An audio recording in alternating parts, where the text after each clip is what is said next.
JEE 2024 की एक strategy आज हम डिस्कस करेंगे। जो आपका फर्स्ट अटेम्प्ट अगर हम जनवरी में अज्यूम करें, जनवरी अटेम्प्ट, आपका अप्रैल अटेम्प्ट, आपका JEE एडवांस, तीनों को कवर करें। ठीक है, तो एक रफ टाइम टेबल गाइडलाइन मैंने यहाँ ऑलरेडी ड्रॉ की हुई है आप लोगों के लिए। तो अभी चल रहा है लगभग सितंबर। ठीक है, तो सितंबर से आपका लगभग मिड दिसंबर हम मानेंगे आपका फर्स्ट फेज रहेगा, एक वन स्टेज। ठीक है, फिर आपका मिड दिसंबर से लेके फर्स्ट अटेम्प्ट जो हम मान रहे हैं कि लगभग जनवरी के मिड में या स्टार्टिंग में कहीं होगा। ओके, हो सकता है कि चेंजेस हो डेट्स में, हो सकता है कि आगे या पीछे हो थोड़ा, आई डोंट नो, बट रफली हम अज्यूम कर रहे हैं। अगर आपका डेट कुछ चेंज हो जाता है तो उसके अकॉर्डिंग हम एडजस्ट कर सकते हैं, कोई दिक्कत वाली बात नहीं है। ओके, तो दूसरा फेज आपका रहेगा दिसंबर टू जनवरी वाला एक फेज। फिर आपका तीसरा फेज रहेगा अटेम्प्ट, जो JEE फर्स्ट अटेम्प्ट और सेकंड अटेम्प्ट के बीच में जो टाइम होता है, that will be your third phase. और लास्ट आपका रहेगा अप्रैल और जून के बीच में जो टाइम रहता है वो आपका रहेगा फोर्थ फेज। चारों फेजेस में अलग अलग चीजें करनी है और हमें कहीं ना कहीं ऑल्टरनेट करना है बिटवीन लर्निंग एंड रिवाइजिंग। तो ये वाला फेज आपका रहेगा लर्निंग फेज, ये रहेगा रिवाइजिंग फेज, ये रहेगा लर्निंग फेज, ये रहेगा रिवाइजिंग फेज। अब क्या लर्न करना है, क्या रिवाइज करना है, डिस्कस करते हैं। अच्छा, एक बात मैं आपको बताना भूल गया कि आपको अगर मुझसे JEE 2024 की प्रिपरेशन मेरे साथ करनी है तो हमारे JEE 2024 कोर्स में आप एनरोल हो सकते हैं, जिसपे कल रात तक आपको 6000 रुपीज की सेविंग मिल रही है। वो कोर्स यूजली 10,000 रुपीज का आता है, but only till tomorrow midnight you will get it at just ₹4,000। उसमें आपका पूरा JEE मैं आपका क्लियर करा दूंगा। आपको कुछ नहीं करना है, केवल उस एक कोर्स पर रिलाय करना, पूरा काम बाकी मैं करा दूंगा। ठीक है, और डिटेल्स बाद में बता दूंगा मैं वीडियो के एंड में। ठीक है, तो चलिए बात करते हैं कि ये तीनों चारों चीजें क्या है। तो देखिए, सबसे पहला आपका पीरियड जो आई थिंक सबसे इंपॉर्टेंट पीरियड है वो है अभी से लेकर दिसंबर के मिड तक का पीरियड। ओके, इस पीरियड में लगभग आपके पास कितने, ऑलमोस्ट 3 to 4 मंथ्स आप कह सकते हो। ठीक है, डिपेंडिंग ऑन आपका एग्जाम कितना लेट है, हो सकता है आपका एग्जाम 5 या 6 जनवरी को हो जाए, हो सकता है जनवरी के एंड में हो सकता है फरवरी की स्टार्टिंग में हो। This could be anywhere. मतलब basically second period is 1 month और 20 days before your JEE first attempt. तो उससे पहले का टाइम से लेके अभी तक ये पूरा टाइम आपका फर्स्ट फेज है। इसमें आपका 3 से 4 मंथ का जो पीरियड है, इसमें आपकी 3 या 4 डिफरेंट ड्यूटीज रहेंगी। एक आपका काम रहेगा कि आपके जो बचे हुए 12th के टॉपिक्स है वो आप कवर करो, और दूसरा आपका बहुत इंपॉर्टेंट काम रहेगा कि जो भी टॉपिक्स आपको अभी तक नहीं आते हैं, ठीक है, कोई टॉपिक अच्छे से आता हो 12th में, लेट से आपने 3, 4, 5 टॉपिक पर सब्जेक्ट है जो अच्छे से पढ़े हो, बहुत अच्छी बात है, उनकी हम बात नहीं कर रहे हैं। हम यहाँ बात कर रहे हैं ऐसे टॉपिक्स की जो आपको नहीं आते हैं, जिनका वेटेज रिलेटिवली हाई है। वेटेज की लिस्ट वगैरह नेट पर बहुत सारी रहती है, गूगल कर लीजिए कि JEE main last 5 year weightage types की लिस्ट आपको मिल जाएगी, कोई बड़ी बात नहीं है सब। ठीक है, तो आप देखिए कि ऐसे कौन कौन से चैप्टर हैं जो इंपॉर्टेंट है, जिनसे सवाल ज्यादा आते हैं प्रीवियस ईयर में लेकिन हमें नहीं आते हैं। हो सकता है आपका इलेक्ट्रोस्टैटिक्स कमजोर हो, करंट इलेक्ट्रिसिटी कमजोर हो सकता है आपका एल्कोहल्स कमजोर हो सकता है आपका मैट्रिक्स डिटरमिनेंट्स कमजोर हो। जो हाई वेटेज चैप्टर है जो आपको नहीं आते हैं, आपको इस पीरियड में वो सब कवर करने हैं, लर्न करने हैं। ठीक है, 11th के कोई टॉपिक्स हैं जो आप बहुत ज्यादा ही भूल चुके हो या आपने पढ़े ही नहीं थे और उनका वेटेज अच्छा है, वो आपको पढ़ना है। प्रायोरिटी वो चैप्टर्स रहेंगे जो हमें नहीं आते हैं और जो अच्छे वेटेज कैरी करते हैं। ठीक है, और एक और आप ये भी ऐड कर सकते हो जो आपको समझने में थोड़ा आसान है, क्योंकि आप जैसे फॉर एग्जांपल रोटेशन जैसा चैप्टर बिल्कुल आपको आता ही नहीं है और आप अभी उसको पढ़ने बैठ के उसको समझने में कई बार 1 महीना टाइप से या 20-25 दिन भी लग सकते हैं। वैसे चैप्टर से शायद हम थोड़ा दूर रहेंगे। अगर आपको पहले से आता है तो ठीक है, कर सकते हैं। हम यहाँ पे ऐसे चैप्टर करेंगे जो थोड़े रिलेटिवली इजी टू डू हो, जिनसे ठीक ठाक क्वेश्चन भी आ जाते हो और हमें समझ में आ रहे हो। ठीक है, हमारा मेन ऑब्जेक्टिव इस फर्स्ट पीरियड का ये रहेगा कि जितना ज्यादा सिलेबस पे अपन हाथ मार पाए उतना ज्यादा मारे। क्यों? क्योंकि पहला JEE मेन का अटेम्प्ट है। JEE मेन में कोई बहुत ज्यादा डेप्थ पे क्वेश्चन नहीं आते हैं, सिंपल क्वेश्चन आते हैं, लेकिन सिलेबस काफी बड़ा रहता है। ठीक है, तो more and more syllabus coverage पर ध्यान ज्यादा रहेगा, ज्यादा ज्यादा टॉपिक्स पर अपना हाथ मारने का ज्यादा ट्राई रहेगा। इस पे हम ज्यादा ध्यान नहीं देंगे कि टॉपिक के अंदर डेप्थ में अपन कितना गए, क्योंकि डेप्थ ज्यादा JEE मेन में टेस्ट होती ही नहीं है। ओके, सारे टॉपिक्स कवर करने मैं कहूंगा नहीं, 70-80% सिलेबस का जो वेटेज है वो भी कर लो, वेरी गुड। ओके, बहुत ज्यादा हम नहीं करेंगे क्योंकि हमें टाइम कम है, 3 से 4 महीने हमें मिल रहे हैं। ओके, सो आई होप कि अभी तक आपको जो आता था वो, प्लस आपके टीचर्स अभी आपको और पढ़ाएंगे, प्लस ये 3 से 4 महीने आप अपना पूरा फुल एफर्ट डालोगे, आप अच्छा खासा कवरेज कर लोगे इन 3 से 4 महीने में। और JEE मेन अटेम्प्ट से 1 महीने पहले आपका ठीक ठाक प्रिपरेशन हो गया होगा। अब आता है आपका फेज नंबर 2 जो है आपका रिवीजन फेज। ये लगभग होगा JEE मेन से 1 महीना पहले के आसपास। तो लेट से JEE मेन की डेट होती है 20 जनवरी, तो आपको लगभग 20 दिसंबर तक फर्स्ट फेज निपटाना है। तो बस कितना टाइम है, लगभग सितंबर से अक्टूबर, अक्टूबर से नवंबर, नवंबर से दिसंबर, दिसंबर टू जनवरी, लगभग इसमें आपको 3 महीने मिल रहे हैं, 3 साढ़े 3, और यहाँ पे आपको लगभग 20-25 दिन मिल रहे हैं। तो जो सेकंड पीरियड है इसमें हम करेंगे रिवीजन। ठीक है। तो हमने अभी तक जो पढ़ लिया है उसको हम वापस रिवाइज करेंगे, उसके नोट्स पे हम गो थ्रू होंगे। हमने यहाँ पे फर्स्ट फेज में क्वेश्चन सॉल्व किए थे, उनमें जो डिफिकल्ट क्वेश्चन या जो अच्छे क्वेश्चन थे उनको हम सर्कल करते गए थे, उनको वापस से सॉल्व करेंगे। बहुत सारे टेस्ट पेपर लगाएंगे, ऐसे करके हम वर्क करेंगे मेनली अपने आप को एग्जाम के लिए तैयार करने में, एग्जाम रेडी होने में, जिसमें आपकी एक्यूरेसी, स्पीड, टेस्ट, टेम्परामेंट, ये सब पे भी आप थोड़ा थोड़ा ध्यान देंगे। ये आपका सेकंड फेज रहेगा। ऑल्सो इन सब चीजों पे मैं इंडिविजुअल वीडियोस भी बनाऊंगा, टेस्ट में कैसे स्कोर करने हैं, एग्जाम से पहले किन चीजों का ध्यान रखना है, इंपॉर्टेंट टॉपिक, सब कुछ पे वीडियोस बनाऊंगा। तो अगर नए हो सब्सक्राइब जरूर रहना, सब्सक्राइब नोटिफाइड रहना। ये इंडिया का बेस्ट जेई चैनल है, इससे बड़ा चैनल कोई है ही नहीं पूरे इंडिया में, कहीं भी सर्च करो नहीं मिलने वाला है, ठीक है। सब्सक्राइब रहे, सब इन्फॉर्मेशन दे दूंगा मैं अच्छे से, तुम्हारा पूरा आईटी निकलवाऊंगा मैं, ठीक है। बस मेहनत करते रहना, मेहनत करोगे तो मैं निकलवा दूंगा, मेहनत नहीं करोगे तो तुम्हारा कोई कुछ नहीं कर सकता, ठीक है। तो second stage is all about revising and getting test ready. अब आपने अभी तक क्या किया, अभी देखो, अभी आप सर्टेन लेवल प्रिपरेशन पर लेट से आपके 20 से 30% नंबर आ रहे थे। आप अगर ये फेज अच्छे से यूज करते हो, आप आराम से 40 से 50% नंबर लाने लग जाओगे। और ये जो रिवीजन वाला फेज है ये सबसे इंपॉर्टेंट है, क्योंकि है ना, इसमें आप टेस्ट रेडी हो रहे हो, तो आप लगभग 10 से 20% और जोड़ दोगे तो जनवरी अटेम्प्ट में आप इजीली 60 to 70% यानी लगभग 200 नंबर स्कोर कर लोगे, जो एक अच्छा स्कोर है। हो सकता है आप और ज्यादा इंटेलिजेंट हो सकता है आपने और ज्यादा कवरेज किया हो, तो आप 250 270 भी ला सकते हो। अगर थोड़ी कम प्रिपरेशन है ऑलरेडी तो शायद कम लाएंगे, शायद हम 150 160 ही लाएंगे, लेकिन it will still be a decent number. अब आता है सेकंड सबसे most important phase of our JEE prep, जो है आपका थर्ड फेज। ये बहुत इंपॉर्टेंट फेज है। फर्स्ट अटेम्प्ट हो गया और सेकंड अटेम्प्ट के बीच का टाइम, इसमें आपके बोर्ड एग्जाम कंडक्ट होते हैं। और यूजुअली बोर्ड एग्जाम में स्कूल वालों का और अपना खुद का एक पुश रहता है, तो क्लास 12 के टॉपिक्स हम बहुत ही अच्छे से पढ़ते हैं बोर्ड एग्जाम के। लगभग 1 महीना पूरा केवल बोर्ड एग्जाम को देंगे। और बोर्ड एग्जाम की अच्छी बात यह है कि बोर्ड एग्जाम कहीं ना कहीं जेईई मेन से काफी रिलेटेबल एग्जाम है, ठीक है। काफी मतलब एनसीईआरटी और ये सब चीजें आप काफी पढ़ते हो बोर्ड एग्जाम के लिए, जो आपको कहीं ना कहीं एटलीस्ट 10% का बूस्ट आपके जेईई मेन में डायरेक्टली दे देती है। कि कुछ टॉपिक ऐसे होते हैं जो आपने पढ़े नहीं होते, वो आप रिवाइज करते हो, क्योंकि बोर्ड तो सबको देने, राइट। तो इसलिए केवल बोर्ड एग्जाम की प्रिपरेशन की वजह से भी आपको 10% का बूस्ट इजीली मिल जाता है, ठीक है, जेईई मेन के अंदर। और 12 का वेटेज भी ज्यादा है, सो आपकी कहीं ना कहीं बोर्ड एग्जाम की वजह से भी जेईई मेन की प्रिपरेशन हो जाएगी। जो बच्चे ड्रॉपर हैं, आप लोगों के बोर्ड एग्जाम नहीं है, उस समय आप खुल के पढ़ाई कर सकते हैं, आप खुल के एकदम पावर प्ले आपके लिए, वो आप आराम से चौके छक्के मार सकते हैं, तो आपका भी स्कोर ऑब्वियसली बूस्ट होगा, ओके।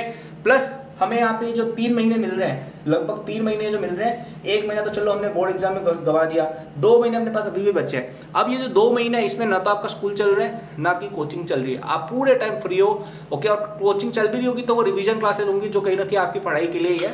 तो अब हम पूरा खुल के बैटिंग कर सकते हैं, अब फिल्टर कम हो गए हैं बाहर, अब हम आराम से चौके छक्के लगा के पढ़ाई कर सकते हैं, पूरा टाइम दे सकते हैं। तो अभी आपको पूरा का पूरा फोकस करना है कि हमारा जनवरी अटेम्प्ट में क्या क्या मिस रहा, कौन कौन से टॉपिक्स थे जो हमें नहीं हो पाए, कौन कौन से टॉपिक्स थे जिनमें हमारी अभी भी बैकलॉग है, कौन कौन से टॉपिक्स है जो हम पढ़ के ही नहीं गए थे, कौन कौन से टॉपिक्स है जिनमें हमसे क्वेश्चन नहीं बनते हैं। सब चीजों का पूरा 101% एनालिसिस करेंगे और इन 2 महीने में हम एकदम खुल रगड़ के प्रैक्टिस उन चीजों की करेंगे।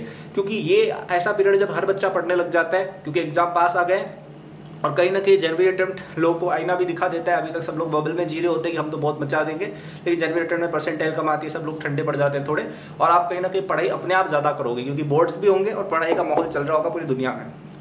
तो इस समय 10 घंटे 12 घंटे की शिफ्टें मारनी है और पूरे टाइम पढ़ाई करना है। दिन के 2-2 चैप्टर बनाओ, दिन के 2-2 चैप्टर बनाएंगे हम।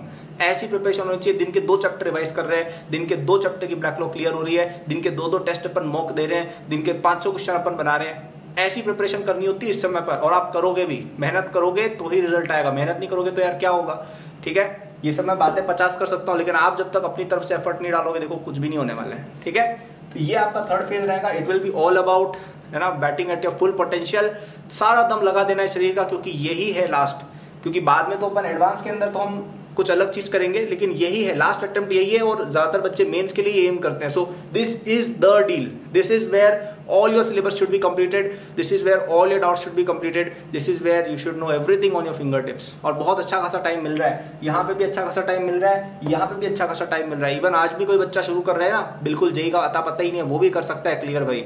हाँ, फर्स्ट रैंक नहीं आएगी उस बच्चे की, 100 में भी नहीं आएगी, लेकिन क्लियर तो वो कर सकता है, आईआईटी में अपना कदम तो रख सकता है, इतना तो मैं आपको गारंटी कर सकता हूँ, या एटलीस्ट एनआईटी वगैरह में तो पहुंच ही सकता है वो, ये सब करके भी, ओके। सो थर्ड फेज आपने कर लिया। अब आएंगे हम फोर्थ फेज पर, जो है, सॉरी हाँ, अब आपने एप्रिल अटेम्प्ट दिया, एप्रिल अटेम्प्ट में आपने बहुत अच्छा फोड़ दिया है, आपके 200 से 250 या इवन ज्यादा नंबर भी आए हैं। क्यों?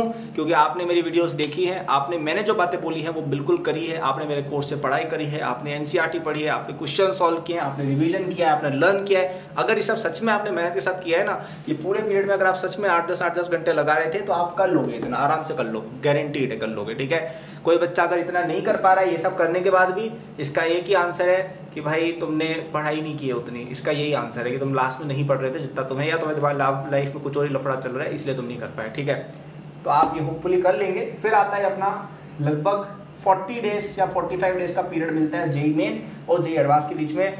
This is I would say, अगर आप IITian बनना चाहते हैं, इससे ज्यादा इंपॉर्टेंट पीरियड कोई है ही नहीं। अब मुझे पता है मैंने सारे पीरियड को इंपॉर्टेंट बोला है, लेकिन अगर प्रॉपर IITian बनने की बात करें ना, ये पीरियड है जो डिटरमाइन करता है कि आप IITian बनोगे या नहीं बनोगे। उसका मैं कारण बताता हूँ, क्योंकि देखिए बहुत ही कम बच्चे होते हैं जो अपनी जेईई प्रेप के दौरान हार्ड क्वेश्चंस कर रहे होते हैं, क्योंकि होते ही नहीं है यार। ज्यादातर बच्चों से जो डिफिकल्ट क्वेश्चंस होते हैं ना जेईई एडवांस लेवल के, वो नहीं होते 11th 12th में, वो केवल अपना सिंपल मेंस का वगैरह वगैरह ही चला रहे होते हैं अभी तक। तो भले ही उनके नंबर ठीक आ गए, लेकिन उन बच्चों को भी पता है यार ठीक है हमें कॉन्सेप्ट्स वगैरह आते हैं, हम ठीक है जेईई मेन में 250 नंबर ले आए हैं, वेरी गुड ग्रेट। लेकिन उनको खुद को पता है कि भाई जब इरोडो का सवाल आ जाएगा, जब जेईई एडवांस का प्रॉपर वाला सवाल आ जाएगा, हम सब एकदम खुश हो जाएंगे।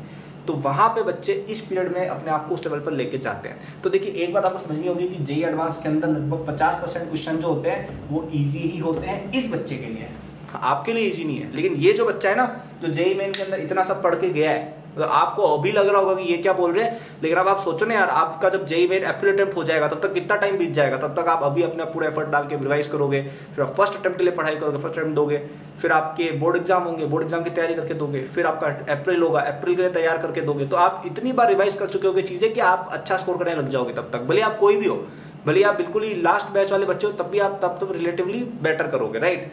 तो तब तक आपकी इतनी अंडरस्टैंडिंग हो जाती है कि जेईई एडवांस के 50% 40% क्वेश्चन हमसे होने लग जाते हैं। क्योंकि यार let's be honest, JEE advance में भी कई क्वेश्चन सिंपल भी आते हैं, थोड़े से लेंदी होते हैं, चलो मैं मानता हूँ, लेकिन फिर भी डुएबल होते हैं। मतलब ऐसा नहीं होता है कि बिल्कुल आउट ऑफ द वर्ल्ड कुछ आ गया। केमिस्ट्री तो पूरी ही डुएबल होती है, ओके। फिजिक्स और मैथ्स में भी I would say at least 40-50% question काफी डुएबल होते हैं। तो आप जेईई एडवांस में लगभग 40-50% तो कर लोगे if you are this capable, okay. अब आता है बचा हुआ 50% करना, जो हार्ड क्वेश्चन आते हैं आपके फिजिक्स में, जो लेंदी क्वेश्चन आपके मैथ्स में रहते हैं, जो ट्रिकी क्वेश्चन रहते हैं, ऑर्गेनिक के अंदर थोड़े से ज्यादा क्रिएटिव क्वेश्चन जो रहते हैं, वो कहीं ना कहीं अब हमें कवर करने हैं, ठीक है। और उसके लिए ये पीरियड सबसे बेस्ट है। इस पीरियड में आपकी कोचिंग भी आपको काफी मटेरियल देगी, एडवांस लेवल के क्वेश्चन टेस्ट सीरीज कंडक्ट होती हैं, इरोडो जैसी बुक्स आप रेफर कर सकते हो। आपके कोचिंग मॉड्यूल में जो डिफिकल्ट क्वेश्चन के आपने सिलेक्शन किए होंगे, मैं कह रहा था ना सर्कल करते जाओ, वो आप कर सकते हो। एक फाइनल रिविजन हम यहाँ पे एनीवे करते हैं, ठीक है। तो अब जब हम यहाँ पर पहुंचेंगे हम और डिस्कशन करेंगे कि क्या एग्जैक्टली करना है, लेकिन इन दी एंड कंक्लूजन ये रहता है कि इस पीरियड में यूजुअली बच्चे मेहनत कर लेते हैं, जो इसमें अच्छा किए हैं वो मेहनत कर लेते हैं, हार्ड क्वेश्चन करना भी सीख जाते हैं, और फिर आपका एडवांस होता है और आप आराम से 50% क्वेश्चन अगर आप यहाँ पे अटेम्प्ट कर रहे हो, यहाँ पे आप चलो 50% ही कर लेना, तो टोटल 75 आप अटेम्प्ट करोगे, आ जाएंगे तुम्हारे 50-55%, तो तुम्हारा IIT निकल जाएगा, ठीक है। अब 50-55 आएगा कि 70 से 75 आएगा, वो आपके ऊपर है, वो आप कितना करते हैं उसके ऊपर है, लेकिन क्लियर तो आपका हो जाएगा। तो एक अच्छा खासा प्लान मैंने आपको एडवांस तक का बना के दे दिया है। अब मेरी बात ध्यान से सुनना, अगर अभी तक सुन रहे थे तो, क्योंकि तुमने अभी तक सुन लिया है तो मेरी बात पे शायद कहीं ना कहीं ट्रस्ट है, तुम्हें लगता है यार कि मैं तुम्हें सिखा सकता हूँ। तो अगर आपको ये सब चीजों में और हेल्प चाहिए, बहुत ही अच्छे से करना है, केवल 4000 रुपए का इन्वेस्टमेंट है, जेईई 2024 कोर्स मेरा चलता है, उसमें जाना। अब तक हमसे 10,000 प्लस बच्चे, आई थिंक अब तो 12,000 प्लस हो गए, ठीक है। इतने सारे बच्चे हमारे कोर्सेज से पढ़ चुके हैं, एंड ट्रस्ट मी, इससे बढ़िया आपको रिसोर्स नहीं मिलेगा at this price level, okay, with this much quality, okay. इसके अंदर आपको lectures, DPPs, test series, everything is there. Revision करने के लेक्चर्स भी हैं, बैकलॉग क्लियर करने के भी हैं, फुल डिटेल्ड लेक्चर्स भी एकदम एडवांस लेवल के, सब कुछ आपको मिल जाएगा, ठीक है। आप केवल इस कोर्स में जाके इसको पूरा स्टार्टिंग से लेकर एंड तक पढ़ना, सारे क्वेश्चन लगाना, सारे टेस्ट करना, और ऐसा भी नहीं कि बहुत सारे दे दिए, डुएबल है काफी, आप आराम से निकाल लोगे जी, बहुत आराम से निकाल लोगे, कोई टेंशन नहीं आएगी, ठीक है। जस्ट इन्वेस्टमेंट ऑफ 4,000 रुपीज, जो कुछ भी नहीं है। मैं आपसे 4,000 रुपए लेके, देखो मैं कोई करोड़पति नहीं बन जाऊंगा, ओके। और आपके लिए फ्यूचर में चल के बहुत छोटी इन्वेस्टमेंट होगी, जब आप बाद में IITian बन जाओगे, ओके। तो ये सब इन्वेस्टमेंट आपको कुछ लगेगी नहीं तब। लेकिन अगर आप नहीं करते हो, आप खुद से करते हो, क्योंकि देखो आपके पास अगर एक तो एक रिसोर्सेज नहीं है, मैं समझता हूँ, ठीक है, अगर आपके पास अफोर्डेबिलिटी है, रिसोर्सेज है, and you getting a chance to study with someone who has actually done these things, क्योंकि मैंने ये सब निकाला हुआ है, मैंने जेईई में एडवांस वगैरह सब में टॉप टाइप किया हुआ है, ठीक है, top scores, top ranks, best branch, everything I have done. So if you are getting the expertise of someone like myself at this price point, you should go for it. Okay, you should go for it. It's actually insane if you don't go for it. Okay, जो अब तक का हमारा enrolment record कहीं ना कहीं आपको show भी करता है. Okay, so नीचे डिस्क्रिप्शन में जाओगे, वहां पर ऐप का लिंक होगा, ऐप पर जाना, वहां पे आप स्क्रॉल करोगे, आपको J24 कोर्स दिख जाएगा. उसमें अभी 6,000 रुपीज की सेविंग्स है ओनली टिल टुमारो. तो आप परसों भी ले सकते हो, लेकिन 10,000 रुपए का आएगा, अभी 4,000 में आ रहा है. ठीक है, और सही में आएगा, आप देख लेना. ठीक है, मैं प्राइस इंक्रीज भी कर देता हूँ उसकी, वो तो लगभग हम महीने में कोशिश करते हैं एक बार हम सेल निकाले ताकि बच्चे एनरोल हो पाए at less prices. But you can check it day after tomorrow, it will be 10,000 rupees. Okay, so right now you are getting a very good price. उसमें आप जाइए, वहां पे आपको सब डेमो वगैरह, कुछ लेक्चर्स की डेमोज, और मैंने वीडियोस डाली भी है वैसे यूट्यूब पर भी, आप देख सकते हो कैसे क्या रहता है, और उसमें क्या प्रीव्यू है, क्या क्या डिटेल्स हैं, सब कुछ आपको वहां मिल जाएगा. केवल 4,000 रुपीज की पेमेंट है, वन टाइम पेमेंट है, कोई मंथली फीस कुछ नहीं है, and you will get the access to the course till your JEE advanced. Okay, आराम से पढ़ना, दबा के पढ़ना, अनलिमिटेड, कोई कुछ उसमें फाउंडेशन नहीं है. तुम्हारा सिलेक्शन हो जाएगा if you complete it fully, that much I can ensure you. ठीक है, और फिर भी हो कि यार हम तो खुद से करना चाहते हैं, वो भी कर सकते हो, तरीका मैंने बता दिया है. So I hope you found this video helpful. पसंद आई हो लाइक सब्सक्राइब कर देना. कोई क्वेरी हो, कुछ पूछना हो, तो आप मेरे सोशल हैंडल्स इंस्टाग्राम, ट्विटर वगैरह, लिंक्डइन पे मुझसे कनेक्ट हो सकते हैं, फॉलो कर सकते हैं, और कुछ अपना क्वेरी पूछ सकते हैं. डिस्क्रिप्शन में उसका भी लिंक है. Thanks for watching, good luck, all the best, मचाते रहो और फोड़ दो जेईई एकदम, है ना. बाय.